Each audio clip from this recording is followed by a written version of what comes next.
Alrighty, today we are talking about hypothyroidism. I apologize. Okay, let me get this up. So hypothyroidism, I did go in depth on this one for you guys, mostly because I think you're going to see a lot of it in clinical practice and there might be some questions around it. So let's get started.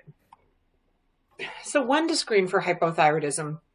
I mean, obviously if a patient comes in with symptoms, intolerance to cold, trouble complaining of their receding hairline.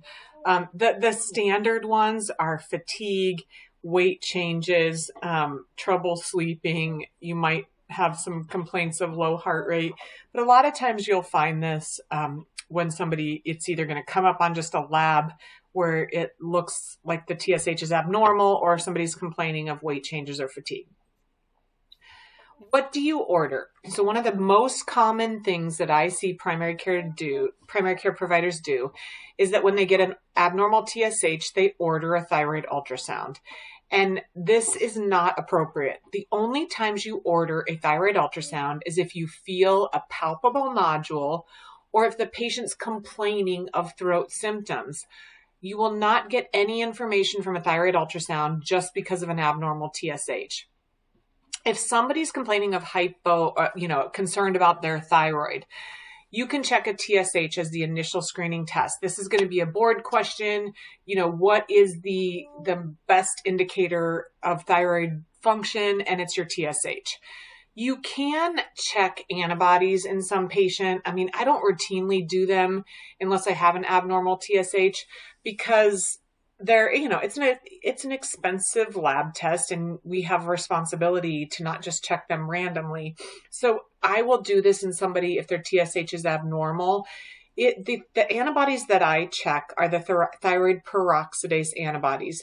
These are the most sensitive and specific antibodies for Hashimoto's disease, or essentially antibody destruction of the antigen destruction of the thyroid gland that brings out the antibodies. Autoimmune mediated. Thyroglobulin antibodies, I see a lot of primary cares order them, and I don't really put much into them. I think you get as much from you get more of a specificity and a sensitivity from the thyroid peroxidase ones, but if you order them accidentally, it's okay. And then the free T4. Your patient may beg you for it. It is only needed for management of medications or if you suspect secondary hypothyroidism. So let's go back into that physiology brain of yours. You've got your pituitary. Your pituitary makes TSH. It stimulates your thyroid to make thyroid hormone. So in most patients with primary hypothyroidism, the TSH is elevated and they may have a normal free T4 or an abnormal. My lab automatically reflexes a free T4 if the TSH is abnormal. But in most cases of hypothyroidism, you don't really need a free T4 to manage the patient. A TSH is plenty. If you suspect, so I had this happen the other day. I have this patient that's got really abnormal fatigue, really concerning symptoms that were bizarre to me. I honestly didn't know what they were caused by. His TSH was 2.2. So I knew he didn't have primary hypothyroidism, but I didn't want to miss a secondary. So sometimes if the pituitary is not working, it can make a little bit of TSH, but it doesn't make it well and it doesn't respond to changes in your free T4. In this case, what I did was I got a free T4 because a free T4, as long as my pituitary to thyroid axis is intact, then I know I don't have a secondary issue like a pituitary tumor that's suppressing the thyroid axis, causing him to have funky symptoms. Anyway, I think that's the main issue. And I think I have a little bit of like PTSD about this because in my first 7 years in endocrine, the boss I worked for, I remember he represented a primary care provider in court who missed secondary hypothyroidism. And I don't want to freak you out, but what happened was the patient had a normal TSH and pretty severe symptoms that they continually complained about. And the primary care didn't refer them. And they ended up having a secondary hypothyroidism. Now, the primary care won because the question in the court case was whether or not it was within the scope of a primary care provider's expertise to know that a normal TSH could still indicate a secondary process. I don't want you guys to go ordering a bunch of free T4s so you don't go to court. I think it's just, additional tests are warranted if a patient continues to complain of the same thing. How do you interpret the results? So we've got things that we call subclinical hypothyroidism. That's essentially when your TSH is high and you've got a normal free T4 and T3. In the old days, I used to treat anybody who had abnormal TSH. In this day and age, we really refrain from treating unless the TSH is greater than 10 and they're symptomatic. There is data that says if the TSH gets above 10, then there can be some cardiovascular complications associated with the hypothyroidism. I would say in your elderly population, what I want you to really remember is that you will see a lot of elderly patients with like a TSH of 7 or 8, and they are very sensitive to thyroid hormone. So we're going to talk about how to replace them. Overt hypothyroidism, high TSH, and then your free hormones are low. And that's a situation where you're going to always treat because you've got low free hormones. Tsh secreting tumor. This is very rare. I have seen one in my entire career, and it's essentially a high TSH and a high free T4. So that tumor is making a bunch, and oftentimes these are in the pituitary, and your pituitary is making a bunch of TSH because that tumor is going crazy, but it's not responding to the high free T4 where it should be turning off. And so that's indicative of a tumor. So when to treat? We talk about a TSH of always treating above 10. This is, again, where clinical complications can occur and there's an increased risk of cardiac disease and dementia. Less than 10 is controversial. There's no clear data that it's beneficial. If you've got somebody who comes in and they're really worried about weight and things like that, even though thyroid replacement doesn't really help weight like you hear about, it helps a little bit, but not much. It's worth a try if somebody's really symptomatic. And if they're asymptomatic and their TSH is less than 10, I really wouldn't treat them. What do you treat with? Levothyroxine. So this is the recommended treatment for hypothyroidism. And this is a top recommendation from the American Thyroid Association.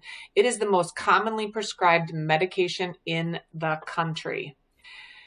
It's got a very long half-life and a very long steady state. So it's the one medication that if a patient misses, they can take 2 the next day. Or if they miss, I have Hashimoto's, and if I missed my weekends, I would always take 2 pills on Monday and 2 pills on Tuesday to kind of catch up. But you can do that with levothyroxine. So you can really encourage patients if they miss a dose to take one the next day. The absorption can be affected by calcium, iron, PPIs, phosphate binders, and if anybody's on cholestyramine for their cholesterol. This is, I only really stress the absorption if I've got somebody who's on levothyroxine and their levels are just erratic. Then I talk to them about taking it at the same time of day, trying to avoid these kind of things with it. Forms of thyroid hormone. Levothyroxine is generic. Synthroid is the trade name. You may hear that there's a difference between levothyroxine and Synthroid. So many people will come in saying, I can only be on Synthroid. And there are some studies that show there might be a little bit of a difference. Where I work at the VA, we only have Synthroid available because of that. We don't use levothyroxine ever. If levothyroxine is more affordable for a patient, the bottom line is pick one and stick with it. You don't want to go back and forth between the two preparations, but you can get somebody on levothyroxine at the same level you can on Synthroid. I think it's just that if you're going between the two, you might have a little level of variation if they're absorbed differently. We do have a form of thyroid hormone called Tyrosint. They're gel capsules, not tablets. And what's unique about them, so as you saw in that past picture, we've got all these different colors of Synthroid, and they're there are a lot of dyes in them that some people can be affected by. There's also starches and stuff like that. So the company that makes Tyrosint came up with a levothyroxine gel capsule that does not contain wheat, lactose, sugars, dyes, and talcs. And so if you've got somebody, I've done this with people who have really erratic levels and swear that they're taking it correctly. Sometimes I'll switch them to Tyrosint. If I've got a patient who says, oh, I'm just not doing well, you know, I may anecdotally switch them to Tyrosint to make them think that the problem might be the glucose or the starch or the lactose or something like that, or the dye. But Tyrosint is levothyroxine. It is dosed very similarly. It comes in a blister pack instead of in an individual like container. So you might have people, if they can't manipulate a blister pack, that might be something to think about. Let's talk a smidge about T3. If you Google thyroid hormone on the internet, you will see that everybody is supposed to be on T3. This is one of those areas. My first 7 years in endocrine, I worked for an endocrinologist, and I swear all I did was have people come in from the internet and ask for T3. So I used a ton of this. T3 is controversial because there are not any consistent clinical trials that, there are clinical trials that show safety, but there's a bunch of clinical trials out there, and none of them actually show improvement in quality of life when it's a blinded study. The thought is that if you can get everything you need from T4. So remember, levothyroxine is T4. T4 converts to T3. So T3 is what circulates, and that's essentially what you get. There are patients who say they don't convert to T3 well, or they need a boost of T3. And after I've educated them and made sure that their TSH is in a decent level, we kind of say between 1 and 2 is optimal range for TSH in somebody on treatment, and they really want to try T3, I will try it in somebody as long as they don't have heart disease or high blood pressure, because what T3 does is the half-life is short. Essentially, and so like we talked about with T4 having a really long half-life, T3 gets into your system, you get these peaks, and then it's out of your system. And when that T3 peaks, there's a potential for the person to become a little hyperthyroid on it. So you don't want to put anybody on T3 who might be a cardiac patient or somebody who wouldn't tolerate a peak in their thyroid levels. Armor Thyroid and Nature Thyroid are T3, T4 combination pills. What I don't like about those is that if I want to, just give them a little bit more T3, I automatically have to give them more T4. It's a little bit of a pain to adjust, but some people come in requesting it. Levothyroxine dosing. A couple of things that you can factor in. If you've got somebody who just has a really mild thyroid deficiency, like their TSH is 11 and you're going to treat them, there is no harm in starting low and going slow. If you blast these people with too much thyroid hormone, they might get symptomatic. You don't want to put a heart patient on a big dose. You don't want to put an elderly patient on a big dose. Essentially what you're going to do is you're going to pick a dose that's either based on just sort of the severity of their TSH level, or you may decide to pick a weight-based dose. If I have a patient that has gone for a thyroidectomy because of a thyroid cancer, and they come back, I'm going to put them on a weight-based dose of levothyroxine. And basically, what we think about is 1.6 to 1.8 micrograms per kilogram of body weight is a full replacement dose of levothyroxine. I'm going to give that patient that dose. We use higher doses in thyroid cancer in patients, sometimes in patients who have had radioactive iodine. I would not suggest starting on either of those doses. I would really just stick with the full dose replacement. And then, like I said, start low and go slow, especially in our elderly or cardiac patients. Well, I guess I want to get into the T3 level a little bit more because I feel like we get a lot of patients that come in from the internet, and because you're not going to need to know all of this for boards, this is just for you to answer questions when a patient comes in.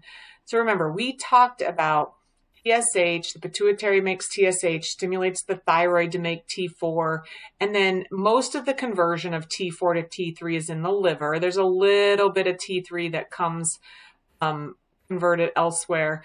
Essentially, then T3 has effect on all of these target tissues. So we've got patients that really want this Cytomel. I think I kind of covered this before. I remembered that I had a slide about it, but I would say that if you're adding Cytomel, you can, when you're educating a patient about T3, you can tell them that there were multiple studies that really didn't show significance in changes of quality of life. The thyroid-related symptom questionnaires did not appear to be different. There were no serious adverse events in the clinical trials, but they only really did short-term follow-up, and it was mostly in women. So I put this chart in here to help you kind of understand if you've got somebody that comes in on Armour and you've convinced them to go back to just T4 alone, then this would be how you convert them. So the way I think about it is every 100 micrograms of levothyroxine is roughly equivalent to equivalent to 60 micrograms of like a Nature-Throid.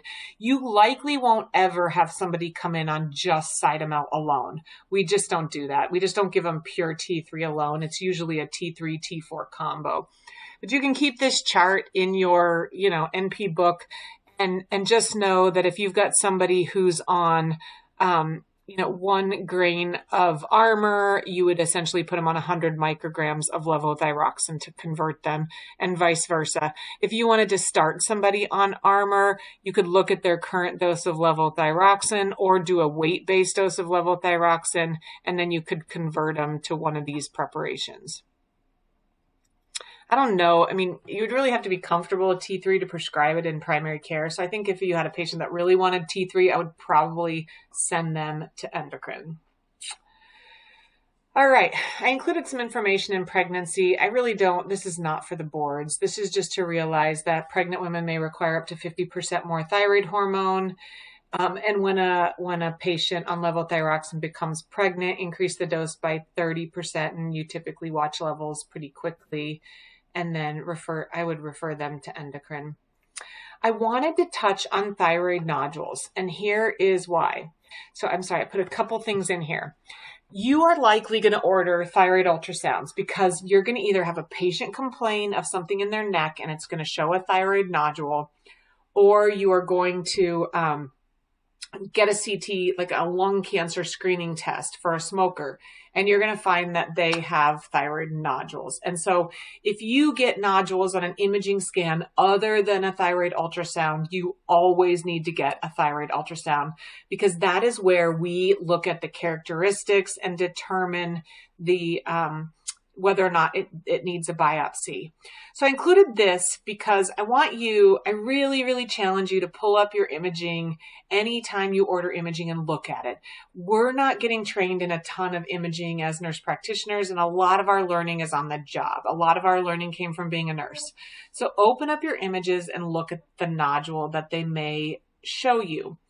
We refer to nodules. There's a couple different schools of criteria. So the American Thyroid Association talks about, you'll see in your reports, high suspicion, intermediate suspicion, low suspicion, and they kind of give you a sense of what the suspicion is. And then they'll say, low or intermediate suspicion nodule, but do not recommend biopsy. And you're thinking to yourself, what? It's intermediate. Like, why aren't you going to biopsy it? A lot of the biopsy criteria in thyroid nodules is based on size of the nodule, and I'll get into that in a minute. So I want you to just kind of look at this. Our very low suspicion nodules look like sponges. You can see this. We call it a spongiform nodule. They're either pure cysts, like this guy, a really dark, we call this pure cyst, a very dark nodule. If it's dark, but it looks like there's tissue behind it, that's a hypoechoic nodule. Hypoechoic is that it's darker than the surrounding tissues. Hyperechoic is that it's brighter. So this is a hypoechoic nodule, whereas this is hyperechoic. So darker nodules are a little bit more concerning. And then if you've got things like microcalcifications in your nodule, as this does, that is really concerning and most likely has a really high chance of being a thyroid cancer.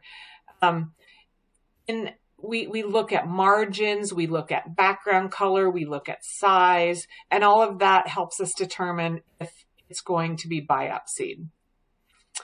I did give you sort of a general idea that now this is the American Thyroid Association criteria for biopsying thyroid nodules.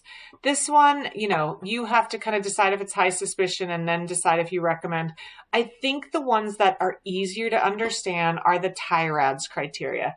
They've been out for a few years. And what you might see is that your ultrasound report it's going to show you all of the nodules, and then it's going to associate it. It's going to give it a score, and it's going to say, this is a TI-RADS 5 or this is a TI-RADS 4. And you're thinking, and then it's going to give you recommendations that say, recommend biopsy, recommend this. And I want you to understand where that recommendation is coming from. And I think you should put this in your, that NP book of things you want to remember. So if they say to you, it's a TI-RADS 4 nodule, you're going to look down here. That's a moderately suspicious nodule. And the criteria recommend that nodule be biopsied if it's greater than 1.5 centimeters, or you can just monitor it with serial ultrasounds if it's greater than a centimeter. So like I said, they look at composition and decide. We looked at that one nodule that was spongiform, others were solid. Echogenicity, so if it's darker or hypoechoic or very hypoechoic, it's assigned points. The shape, is it wider than tall? Shape is done on transverse view on the imaging. The margin, is it smooth? Is it ill-defined? And then does it have any of those like calcifications in it? And then they add up the points, and depending on the points, classifies it as a TR4, TR5, etc. Just wanted you to be aware of that. So if you get those reports, you kind of know what to do with them.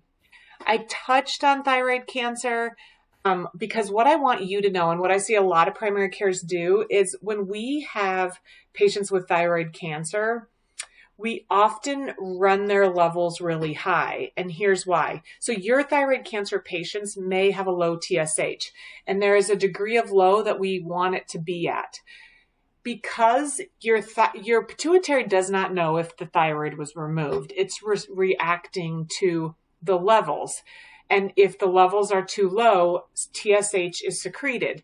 And the data shows that if somebody's got thyroid cancer and their TSH is too high, it can stimulate the thyroid bed. And if there's any little thyroid cancer in that, the thyroid cancer could be more likely to grow. So we often do what we call suppressive therapy in our thyroid cancer patients, and we run their TSHs pretty low, depending on the degree of their cancer. If it's a really bad cancer, we might fully suppress that TSH. If it's mild cancer, we may run them between 0.1 and 0.5. So if you're going to decrease a dose on a thyroid cancer patient, I would check with endocrine first. All right. So in summary, if you suspect hypothyroidism, check a TSH. Only check a thyroid ultrasound if you feel a palpable nodule or local symptoms. And then treat if your TSH is greater than 10. Levothyroxine is the standard of care. Avoid T3 preparations if possible. And then, thyroid cancer and pregnancy really should be managed by a specialist. So I hope you guys got something out of that. You guys are awesome. Have a great week.